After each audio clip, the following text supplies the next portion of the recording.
Hey y'all, I'm Brittany and welcome back to my channel.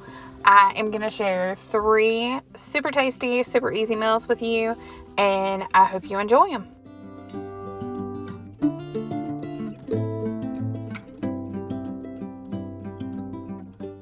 The first meal that I'm going to make is hamburger steaks and gravy with Instant Pot mashed potatoes. And all I'm going to do is add about a 1/4 cup of breadcrumbs and a package of dry onion soup mix to about 1.5 pounds of hamburger meat. I'm going to mix that really well and roll it out into 8 balls that I'm going to form into patties.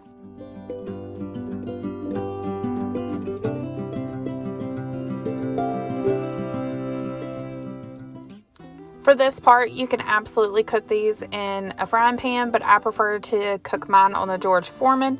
Once they're done, I'm going to put them in a small baking dish and just pour over some brown gravy that I made and pop them in the oven. Now I'm going to get started on the Instant Pot mashed potatoes. I have 6 red potatoes that I'm just going to dice up and add directly into my pot, along with a 1/2 cup of chicken broth, 2.5 teaspoons of minced garlic, some salt and pepper to taste.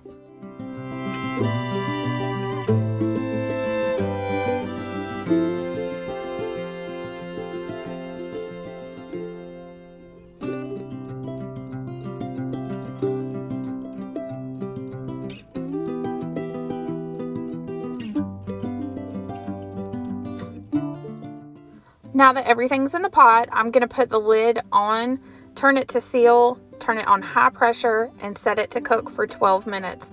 When the 12 minutes is up, I'm going to let it do a natural release.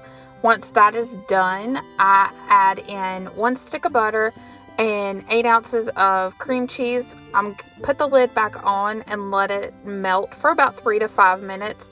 And then I mash my potatoes, serve with my hamburger steaks over the mashed potatoes, and then I just made a side of pinto beans to go with it. The next meal that I'm making is Copycat Mexican California Burrito.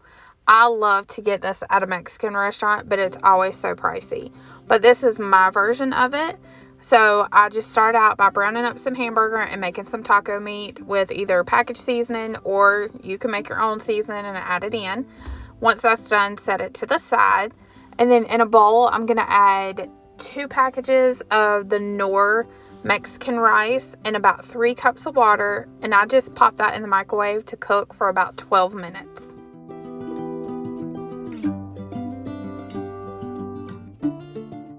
While the rice is cooking, I'm going to take this block of Mexican dipping cheese and cube it up and add it to a saucepan.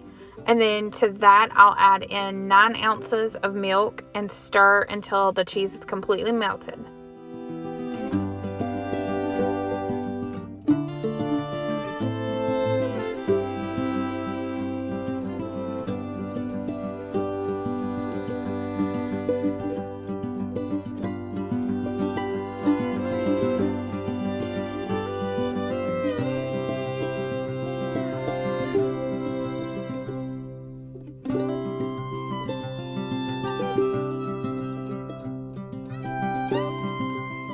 While I've got the cheese sauce melting in the saucepan on the stove, I'm going to go ahead and chop up my lettuce for my burrito.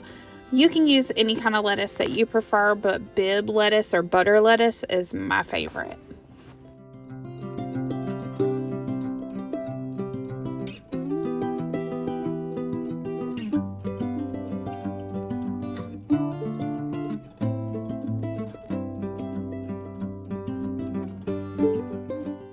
Now everything's ready to assemble. I'm going to grab one of these burrito size flour tortilla shells, and then I'm going to layer it with my taco meat, my refried beans, my Mexican rice, and then I'm going to put my toppings of sour cream, lettuce, and guacamole on top, and then I'm just going to fold it up and smother it in the cheese sauce.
This was such a good meal, and I know some people will say it's not a true California burrito, but it's how my Mexican restaurant makes it. Our last meal is oven roasted smoked sausage with green beans and potatoes. I'm going to start out by prepping everything. I am using canned green beans, so I'm just going to open those and drain all the juice out of them. I'm going to grab about 3 of these smoked sausage links, and I'm just going to cut them in half and then chop them up. And then I'm going to grab the rest of my red potatoes. There's about 6 to 8 maybe. And I'm just going to dice those up.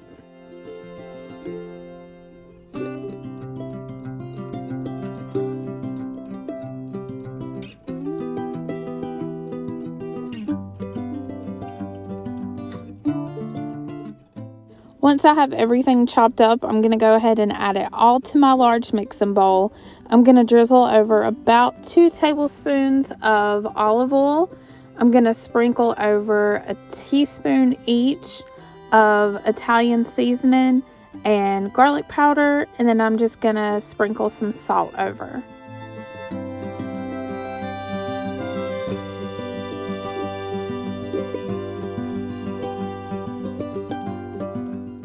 Now I'm going to mix everything together and make sure each potato and smoked sausage piece is evenly coated in that spice and olive oil mixture.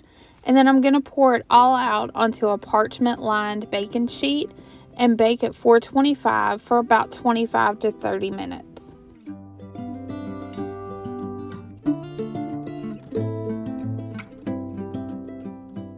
After the 30-minute bake time, go ahead and remove it from the oven, adding your drained green beans, stir it all around, and then I'm going to add a little more salt on top and then pop it back in the oven to bake for about 5 to 6 minutes.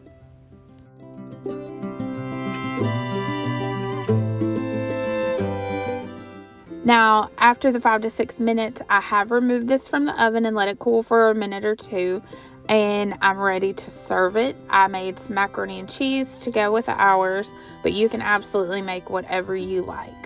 I hope you guys enjoyed these recipes. Remember, you're always welcome back in my kitchen, and to stay up to date, be sure to subscribe to my channel, and if you like this video, be sure to give it a thumbs up. See you next time.